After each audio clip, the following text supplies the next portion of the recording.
This is Plant-Based Briefing, 8 Advances of Animal Agriculture That Backfired, Part 2 by Jordi Casamitjana at VeganFTA.com. And I'm Marian Erickson. This is the curated content plant-based podcast where I narrate articles on plant-based and vegan living with permission in about 10 minutes or less every weekday.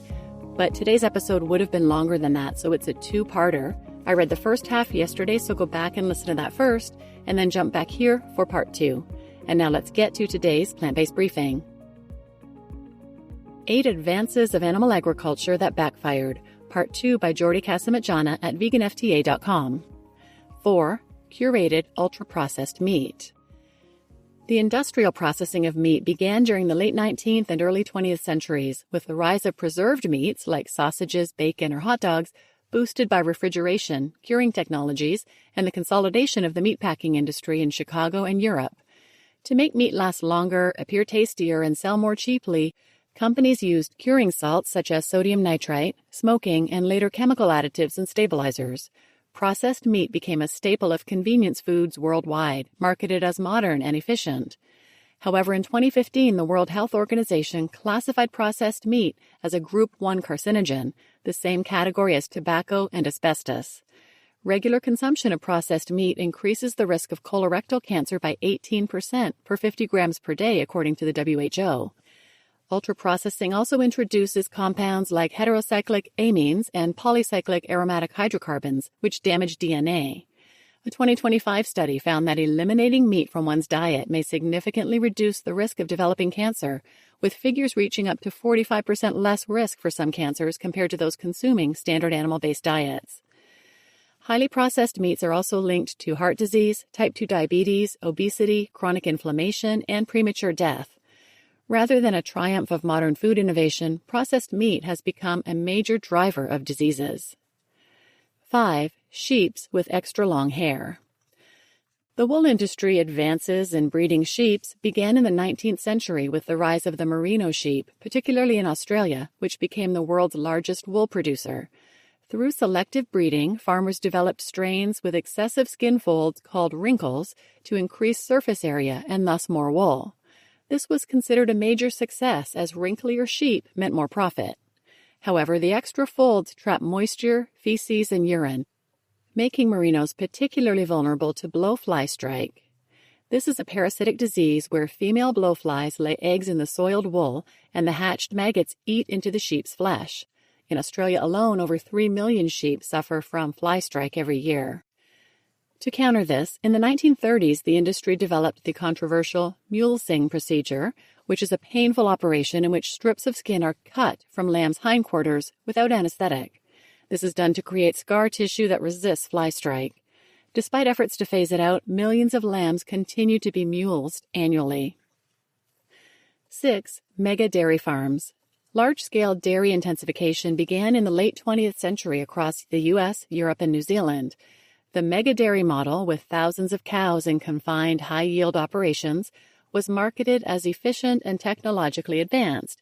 Cows bred for enormous milk output were supported by antibiotics, mechanized milking parlors, and specialized feed. However, cows are ruminants whose digestion produces methane, a greenhouse gas 80 times more potent than CO2 over 20 years at heating the planet. One dairy cow emits 250 to 500 liters of methane per day. With over 270 million dairy cows globally, dairy farming is one of the largest sources of agricultural methane. In some regions, individual dairies house more than 10,000 cows. In the U.S., farmed animals' methane emissions account for around 36% of all methane emissions. In New Zealand, dairy has become the single largest climate polluter, surpassing transport. Megadairies also produce toxic slurry that contaminates soil and waterways. Studies in the U.S. have shown that communities living near large dairy operations suffer higher rates of respiratory illness, contaminated drinking water, and nitrate pollution. The industrial push for high-output dairy created a climate and public health liability now recognized even by governments desperately trying to reduce methane emissions, and the increasingly environmentally conscious consumers are switching to plant-based milks. 7. Aquaculture. Fish farming, or aquaculture, began to industrialize in the 1970s, particularly in Norway, Scotland, Chile, and Canada, where salmon farms were established in coastal net pens. This was celebrated as a sustainable alternative to wild fishing. However, crowded sea cages, often containing 100,000 to 1 million fishes, became perfect environments for parasites such as sea lice. These lice feed on the skin, mucus, and blood of fishes, causing lesions, infections, and often death. In Norway and Scotland, sea lice infestations have reached epidemic levels, killing millions of farmed salmons every year and spreading to wild salmon populations. To control lice, farms use chemical pesticides and antibiotics, which then pollute surrounding waters, killing other marine life. Waste from fish farms, like feces, excess feed, dead fish, and chemicals, accumulates under the cages, creating oxygen-depleted sludge. A single salmon farm can release waste equivalent to a town of 10,000 to 20,000 people. In Chile, where aquaculture expanded rapidly with little regulation, entire regions have experienced algae blooms, oxygen crashes, and mass fish die-offs linked to aquaculture. And number 8, use of antibiotics to aid growth.